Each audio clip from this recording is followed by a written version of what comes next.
Salut les fruits addicts. Alors aujourd'hui on va vous présenter une épice qui est plutôt très rare puisqu'on la retrouve dans uniquement le bassin pacifique, mais Vincent va vous en parler un petit peu plus.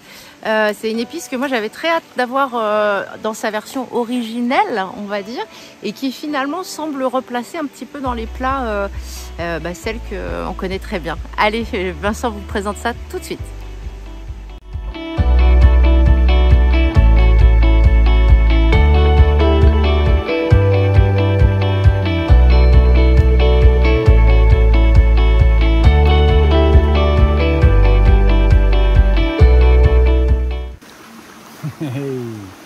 Salut les fruits addicts. Aujourd'hui on va vous présenter quelque chose qui sort un peu de l'ordinaire. Vous n'avez pas l'habitude de voir.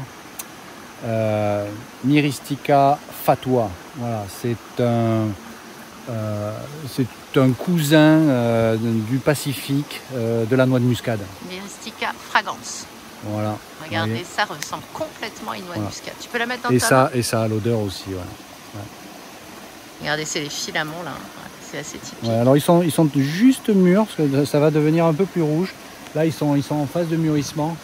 Ça mérite encore une bonne dizaine de jours de plus, 10-15 jours de plus sur l'arbre.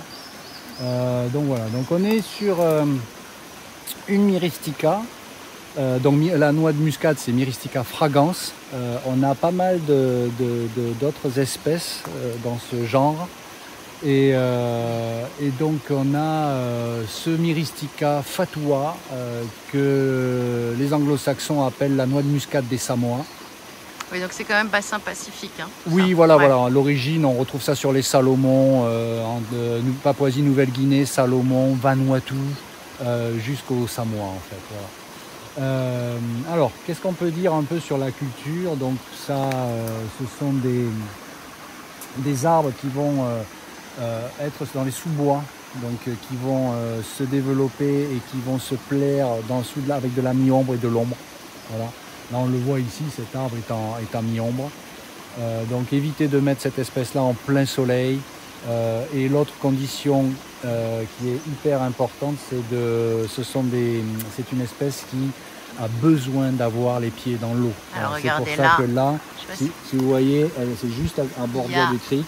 Le cric qui est juste là à ses pieds en fait, donc là il est à la fête. Voilà, limite sa vie dans des zones un peu marécageuses, voilà, des endroits qui sont inondés régulièrement. Voilà. Donc ça, si vous avez ce genre de terrain, cette espèce s'y prête tout particulièrement.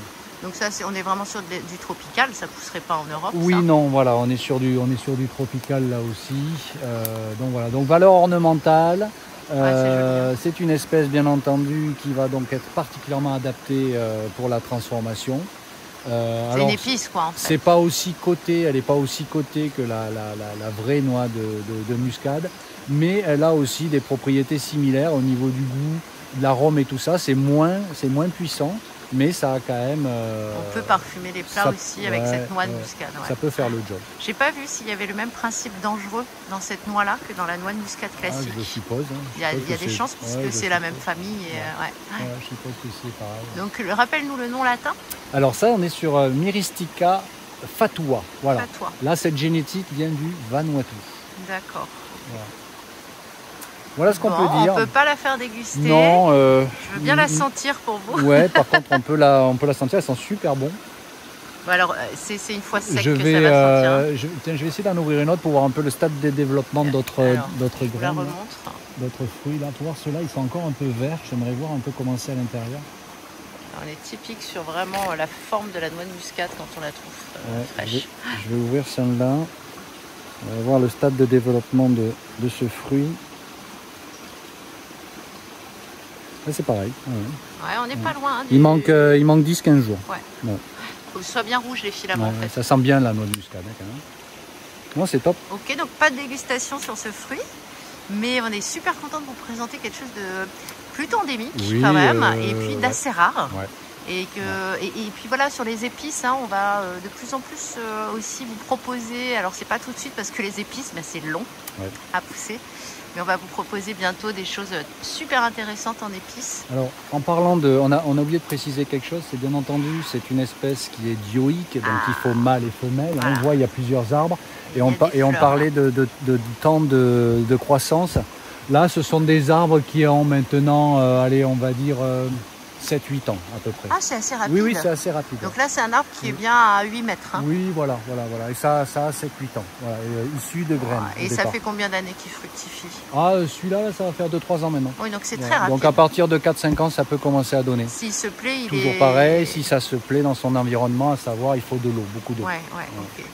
Bon, bah, super. La noix de muscade des Samoa. Des Samoa. Ok. Myristica fatua. Super. Merci mon amour. À bientôt. Salut les fruits addicts.